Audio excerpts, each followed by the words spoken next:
We're joined today by Monica Smith and Morgan C. Jonas, who are running as independents in the state of Victoria. Morgan believes that for too long, far too long, Australian politicians have abrogated their duty of care to the people. They've destroyed everything that once made our country special. He believes that the only solution to this crisis is to reduce the size and scope of government, get politicians out of our business, and empower Australians to take back control of their lives. And he is running as an independent for Senate because he believes that he can best serve Australia without political party affiliation. And Monica is also running under Morgan. Welcome, Morgan and Monica.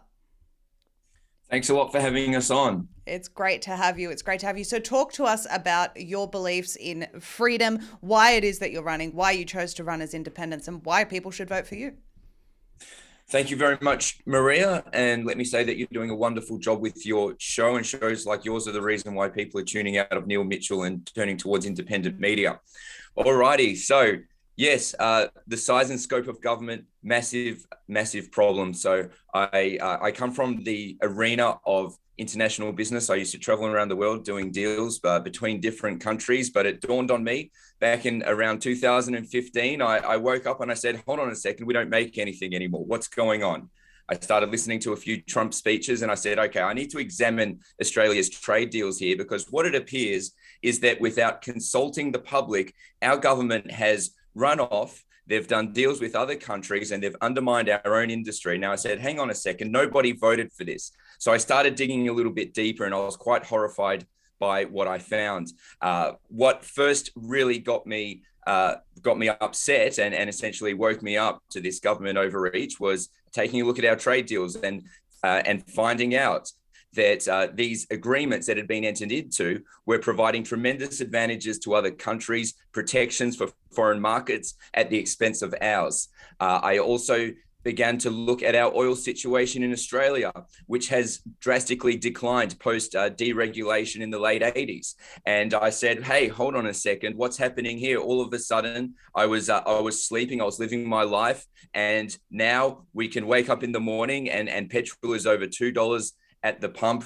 We're subject to these global price fluctuations, whereas before deregulation in the 80s, we were just about self-sufficient. And again, I asked myself the question, did anybody vote for this? And the answer was definitely no. So the more I looked, Maria, throughout every area, I realized that governments, without consulting with the people, had expanded greatly and were essentially representing industries of which they had nothing about, rather, of course, putting through deals that only seemed to benefit a very small portion of society and some internationalist players. So learning about this process that Australia had been through, I found it necessary for myself to leave my past work and to instead get into the arena of speaking up for Australia, but mostly speaking out against this ballooning government that has intervened in our lives for too long. And COVID-19 was really a massive extension of that. I would say the greatest overreach of power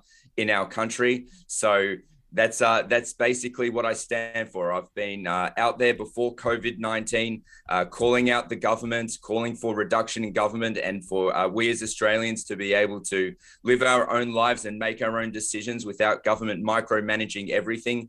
And from COVID-19, from the early days in 2020, I was out there protesting every step of the way, founded an independent news show to speak out about this tremendous miscarriage of justice.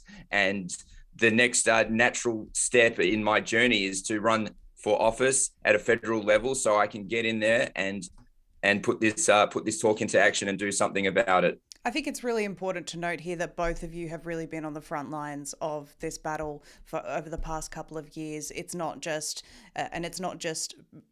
protests that you've been involved in. It really is all areas of community. And, I know that Monica as well, you're very big on community. It's the well-being of Australians. And what you're talking about here, Morgan, is the well-being of the country as a whole and standing up for those things. That's right. I mean, it's not just COVID. There's obviously a lot of other things, but of course, the last 2 years have been really taken over by COVID and by the human rights abuses and things like that. But, what I would say to people out there, there's so many good candidates now, which has never happened before. We've never actually been able to choose to vote for someone we like. We usually just had to vote for someone we hated less, you know? So we're in a really exciting position where we can actually research and decide who we like the most out of the minor parties. What I would say to the freedom-loving people out there, they would have seen us on the ground at a protest. Morgan might have helped them over a fence to get away from the police. I went to prison and I'm still working hard and I'm still fighting those charges. So, you know, for us to get in, it's never actually happened before. An independent, from as far as we know, an independent Senate candidate has never gotten in, because the system is rigged against independence. We don't get a logo, we don't get a party name above the line. All we have is Group R for Revolution, an empty box, and under the line you can see our name. So what I would say to the freedom-loving Victorians out there is, with the preferential system, let's say your favorite major minor party is, you know, One Nation, for example. Put Morgan and I first, and if we don't get in, then your preference will go to the party that you like second anyway. But give us a shot, because we need 630,000 votes just to get Morgan in, and we have no preference deals, we have no big branding, we have hardly any money. We're running this campaign on like a $10,000 budget.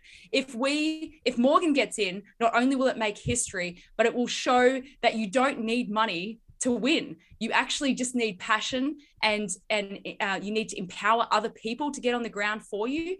It would be a huge testament to the freedom movement, and it would show the powers that actually, you know, we are a force to be reckoned with, and we are, as a grassroots movement, and I don't mean us, I mean the people on the ground. As a grassroots movement, we're actually far more powerful than they will ever give us credit for.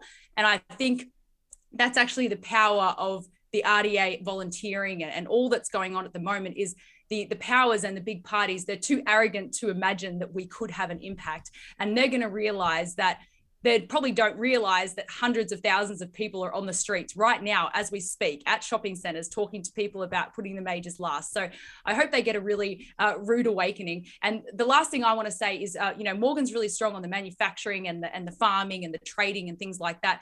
I'm not really into that as much.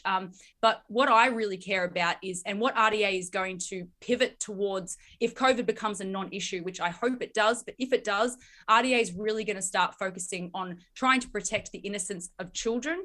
The education system is downright disgusting. Teaching 5-year-olds about sexual education, telling them that they can choose their gender.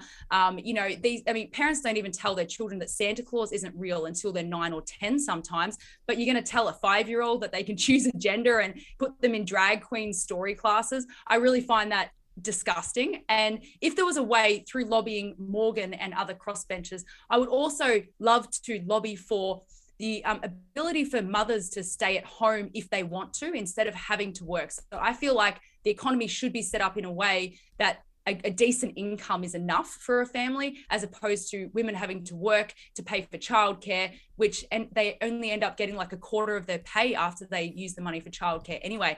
I really think the system is not set up for mothers to stay home, and I think they should have that choice. So that's what I'm passionate about. It sounds like traditional family values and really restoring that nuclear family, which is what we see in society is being destroyed before our very eyes. And you're right, we saw that 10-year-old going home with homework that was completely inappropriate, to ask her father inappropriate questions. I think that any normal parent would not be comfortable with that sort of homework being given to their children. Back to you, Morgan. Okay, thank you very much, Maria. So should I be fortunate enough to be elected to the Senate, I intend on, of course, working very hard, unlike a lot of people in the Senate. What many people don't understand is that in the upper house, the Senate, bills can be introduced. Now, we very rarely see that, because most senators are happy to just sit on their hands and to rubber stamp whatever legislation comes their way, taking command from their party. So one of the great benefits of running as an independent is that I'm not answerable to anyone. No one's pulling my strings. It's not as if there's some big money donor that has invested into this campaign. This is grassroots people on the ground. We're doing it old school style. So when I talk about some of the things I stand for, I just want to make it known to the public that I will be, of course, willing to introduce bills at a federal level to propel these particular values and ideals. So I guess at the forefront of my campaign is not just ending jab mandates and COVID restrictions. I consider that we must obtain the permanent disabling of pandemic emergency powers in this country. I'm satisfied that based on what we have been through, the government can't be trusted with these types of powers. And I never want to see it happen again. So the devil's advocate out there will say, well, what if there's a really dangerous virus and the government needs to protect us? My answer to that is really simple, and that is that our protection and our safety, that's our responsibility. It should not be the business of the government. And I'll always be more concerned about a dangerous government than I am a dangerous virus. So I'm happy to put on record that I would 100% support the complete doing away with this type of emergency power capability. In relation to reducing the size and scope of government, we have duplicate departments out there. Every time a grant is announced by the government, we know there's layers of bureaucracy and an absolutely large amounts of so-called consultants inflating the prices. And then you find out these consultants were sitting down with politicians, having drinks, having beers. So we need the appointment of a special auditing team in order to bring down this spending. While we're at it, we need to really seriously consider a revisal on these foreign mining corporations that are able to receive years and years on end of these royalty exemptions. Again, we look at big tech and some of these foreign multinational technology companies operating in Australia that pay very little tax. I really think we need to start forcing these companies to pay up so that we can look at something to the effect of granting a tax exemption to our farming sector, particularly here in Victoria. They've been hit so hard, especially over the past 15, 20 years. For example, Maria, between 2010 and 20, we lost 10,000 farms in Victoria. They were priced out of being able to operate their business. And I've consulted with lots of people from this industry. They're all telling me the same thing. And that is that the government's decision to allow the trading of water stocks has invited in the corporates that are able to buy huge amounts of water when it's raining, when it's cheap. And when there's a drought, they hike those prices up. And the result has been absolutely tragic, with a never-ending list of generational family farms just going out of business. So it appears that no one in Canberra wants to listen, and no one has been bold enough to introduce legislation to criminalise what may already be an unlawful act. So those are some of the things that I stand for right there. Plus a lot more. So you just let me know anything else that you want me to say, because I'm an open book here. Well, I think that the whole purpose of this exercise at these live streams was to draw as much attention to those standing for freedom as possible. What we've seen is that our government really doesn't care, and all of the issues that you're talking about are crucial. And you're right, it's not just about COVID, it's not just about lockdowns, and we will go into that in a minute. But it's about the greater good of Australians, of our country, and making sure that those representing us in the Senate, and we have a good chance of voting independents or minor parties into the Senate. We definitely do, especially in this time, because the Australian public has lost confidence. Whether they agree with, some of the measures that were used over the past 2 years, for the most part, I would say that most Australians agree that coercion is not okay, that loss of jobs and livelihood is not okay, and that we need to do something about it. I'm going to go to a quick word from our sponsor, and then we'll come back to you to discuss the lockdown measures and some more of those topics.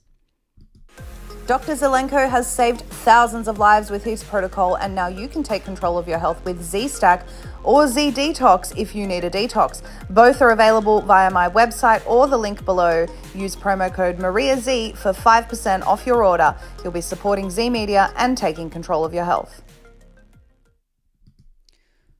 So back on that. We want to reach the larger Australian audience, so not just people that are aware of minor parties and freedom candidates.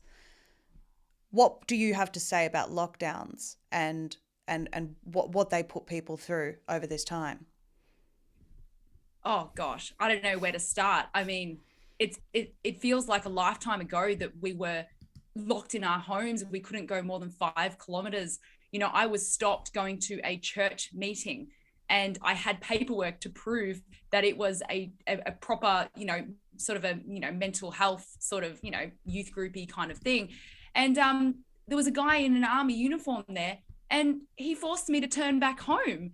I lived 2 minutes away from the, the steel thing. And, Morgan and I have been in protests where, the first time that rubber bullets were used, I can't describe how I felt the next day. The shock wore off the next day. And then I realized what a terrible position that we were in. And I went to a police station just to talk to a policeman about it, and told him that it's just crushed my heart.